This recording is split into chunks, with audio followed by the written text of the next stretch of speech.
Crawford's biggest fight out there, as I see it, is Josh Taylor.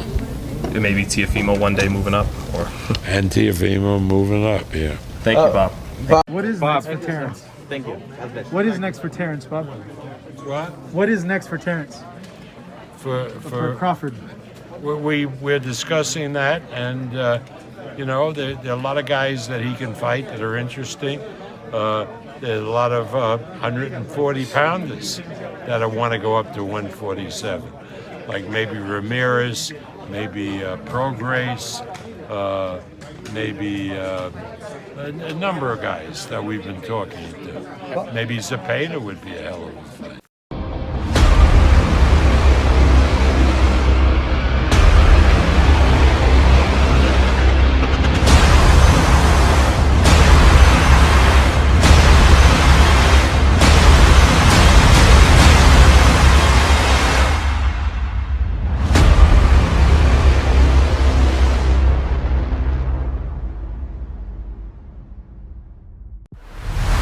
Terrence's greatest fight out there, not Errol Spence, not Manny Pacquiao. His current promoter, Bob Arum, says Terence Crawford's greatest fight is who?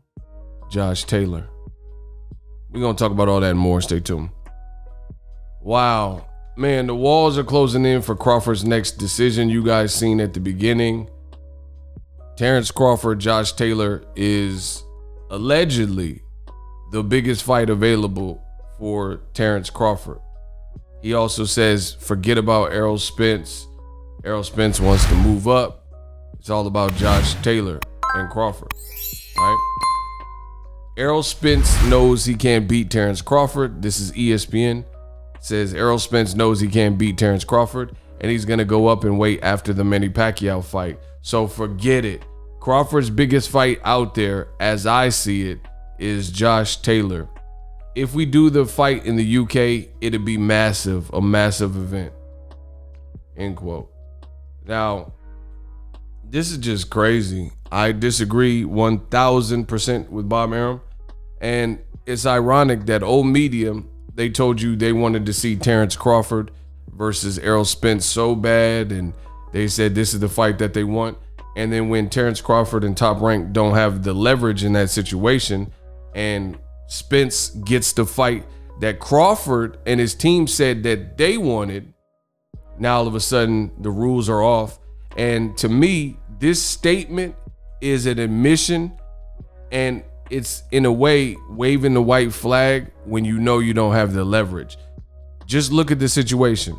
Since Errol Spence and Terence Crawford, we knew that wasn't gonna happen, but since Errol Spence is fighting Pacquiao, nobody has even done any interviews with Terence Crawford. He's kind of been MIA, probably just kicking it with his family, training, whatever. But he hasn't really spoke on the subject.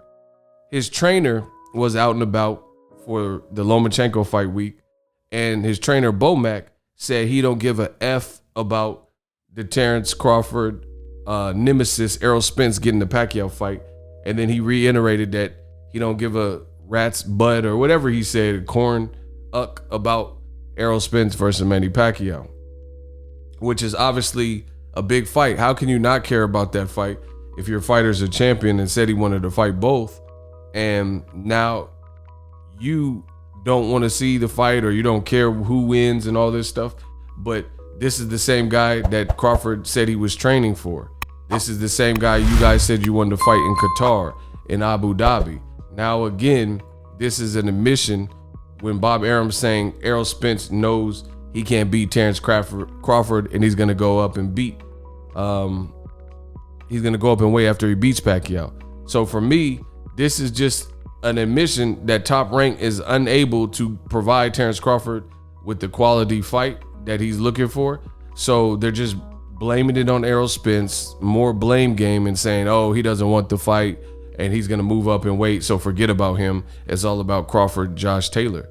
But again, to me, this is old media waving the white flag, and at least Bob Arum waving the white flag that they know they don't have leverage. Errol Spence, should he beat Pacquiao, which he might be the favorite to do. I haven't looked at the sports book or anything, but he might be the favorite to beat him. Errol Spence's whole trajectory is now 5x, 10x what it's already been, which is already a beautiful career. Like at welterweight, he tells you, big fish, man down. Hey, stop that cat. Meanwhile, Crawford, fans are desiring more and more, want to see him in with the elite names. From Keith Thurman, Bomac said, Keith Thurman ain't got no damn belt. He did an interview with the Boxing Voice last year. But then he fought Kell Brook. Kell Brook didn't have a belt, right? You had names like Porter. He was offered publicly $1 million, and we knew that wouldn't be acceptable. Kenny Porter then went to Bob Arum's Top Rank office and said he met with him face to face, said, hey, my son Sean wants to fight Terence Crawford. What's up? And according to Kenny Porter, which is on published YouTube interviews, he says that Bob Arum was like, I'm not prepared to make you an offer tonight. So I don't know what's going on with the relationship. I think maybe because Crawford only has one fight left on his top rank deal, that maybe Bob Arum, he wants to keep it in-house, and maybe he wants to find the next guy that could possibly beat Crawford and keep it in-house. So maybe that's why he's saying Josh Taylor. Me personally, I think Crawford would beat Josh Taylor at 147, but stranger things have happened. I also thought in Pacquiao's last career fight with Top Rank, I thought he beat Jeff Horn, but somehow they took Pacquiao overseas to Australia, and in a controversial fashion, Pacquiao somehow lost to Jeff Horn when the rest of the world outside of the judges pretty much seen the fight for Pacquiao. So now it sounds like this could be the same thing that happens with Crawford. Look at what Bob Arum is saying. He's saying it's a massive event if we do the fight in the UK. So listen to the setup. Bob Arum has told you Terence Crawford can't sell. He's losing money. He could have bought a big house with all the money he's lost in Crawford's last few fights. So, of course, Crawford is going to be convinced if he stays with Top Rank to go fight in the UK. Bob Arum has said this multiple times, that if they do the Josh Taylor fight, they're trying to do a massive, massive event in the UK. So that's crazy that Crawford was undisputed before Josh Taylor, before Usyk, but then Josh Taylor gets the home court advantage. Wow. And then I seen some people were angry at my video and people talking about the Zepeda fight, but look at the options. Why would you be mad at the Zepeda fight being rumored when, like, it says Crawford likely to face Jose Zepeda, blah, blah, blah. Jose Zepeda possible. Why were people mad at that? Name the options. That sounds realistic for the type of fights that Crawford's been getting. You know what I mean? And why is that so shocking when the founder and owner of Top Rank, Bob Arum, told you Zepeda's name? So I seen people, even Top Rank employees, they were saying, like, basically saying, oh, it's a rumor and this is so untrue. But how you gonna be mad at anybody for reporting that Jose Zepeda could happen? And Bob Arum, I put the clip at the beginning. Bob Arum mentions Zepeda. So I don't know what's next for Terence Crawford. We'll see, but it doesn't look good. You know, again, why he was undisputed before Josh Taylor, why he got to fight in the UK and Scotland or wherever and give Josh Taylor hometown advantage. Look how black fighters are treated. You know, like, it's like the black dollar doesn't count. Let's just act like Crawford doesn't have a fan base and people that want to see him. It's not that he doesn't have a fan base. There's the load of people that want to see Crawford fight. It's just who he's fighting. So, of course, Josh Taylor's going to have fans because he's fighting towards undisputed. He's accomplishing his goals, right? And he's getting meaningful fights. Even before he was with Top Rank, he fought Regis Prograis. So now that he got with Top Rank, he still had a fight like that with Jose Ramirez in the undisputed unification. So it's like Crawford is almost set up to fail, you know? Put him in with people that we know he's going to whoop and don't build his legacy. And then it doesn't sell on pay-per-view. And then you say, oh, he can't sell pay-per-views. I don't think that's true. If you put Crawford and Porter, or Crawford and Mikey Garcia, or Crawford and Keith Thurman or Ugas or something, you could probably do some numbers. People want to see Crawford. But the way his team is moving around and like moving his fights, it's just like he's not getting the fights, and it's crazy. So Zepeda doesn't sound far-fetched. I don't know if it will in fact be Zepeda, but we know it's not Josh Taylor next. And if Crawford stays with Top Rank, it sounds like this is what Bob Arum is working towards, a Josh Taylor fight. But Josh Taylor is fighting Catterall, so he gets a tune-up fight or whatever. And listen how foolish this is a mess, bro. Whatever they're doing to Crawford's career is just a mess. Listen to what I'm about to say. I drop points on the channel. You guys gotta listen. So when you hear my talking points in other people's like narrations and stuff, you know where they came from. Listen. Bob Arum just watched and had Jose Ramirez, Josh Taylor become undisputed, right? Josh Taylor, kudos to him. Great performance. He beat Jose Ramirez to be undisputed at 140. So he's the top of the totem pole at 140, even though Tank's the A side, you know what I mean? But in terms of having all the belts, he's the top of the food chain in that regard, right? He's respected. Why is he fighting a mandatory Jack Catterall if he's moving up to fight Terence Crawford, if that's the plan? Once again, this is Top Rank clever matchmaking.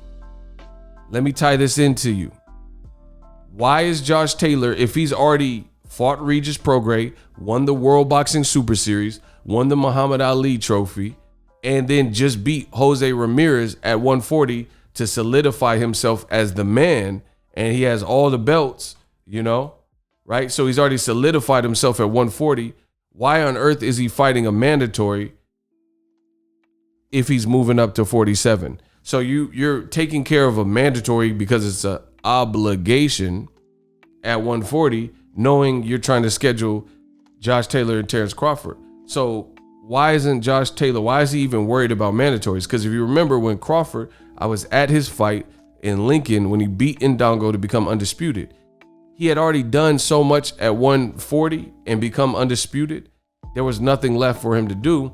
So he wasn't going to stick around for Lipinets and, you know, other Ndongo rematches or anything like that. So he moved to 147. So why isn't Josh Taylor moving to 47 and taking maybe a tune-up fight? Because I'm not saying he has to go from undisputed 140 straight up and fight Crawford, but why would you be making his fight a mandatory to satisfy? He's already in history for becoming undisputed. So something looks fishy here. You guys let me know what it is. Use my link in the description for TUBEBUDDY. But that doesn't make sense to me that a guy, he already collected all the belts. He's done whatever, has the good names, Ryan Blue Chip, Martin, Ivan Baranchuk, Jose Ramirez, World Boxing Super Series, Regis Prograis. But he's fighting a mandatory because he has to. But his goal is to move up, and he keeps calling out Terence Crawford. So shouldn't he be like just moving up and taking a tune-up or fighting someone at 47? So Crawford may get tricked into doing an extension, but I don't see how this is gonna be beneficial, because at best, Bob Arum is telling you the best fight that Crawford can make is not Errol Spence. Errol Spence is getting Pacquiao, so it's not Pacquiao anymore. It's not Keith Thurman. It's not Ugas. It's not Sean Porter. He's saying it's a 140 pounder. And then he's gonna tell Crawford, as he said in his own quote, that it's a massive, massive event in the UK where you can go into enemy territory, and then if it's a close fight or if you get hurt or anything, listen, you don't take an away game if you don't need to. It's that simple. Like you see in the NFL, if you have a bye week, you just rest up. You don't play and risk hurting and injuring your players if you have a bye week. If your record has indicated that you get a bye week because you've done so good throughout the season, then you rest. Then why would you play a game and play against a tough team, an away game, on a bye week when you could just sit the game out? Now your quarterback's getting sacked and he gets injured, and you're trying to go into playoffs and your people are injured because you just had to play a game when you could have sat it out and did a bye week. So we'll see what Crawford's next move is, but if he fights Josh Taylor in the UK, good luck to him, because strange things have happened. Let me know what you guys think. Drop your thoughts in the comment section as always. Hate, comment, and subscribe. Till next video is Ego signing off.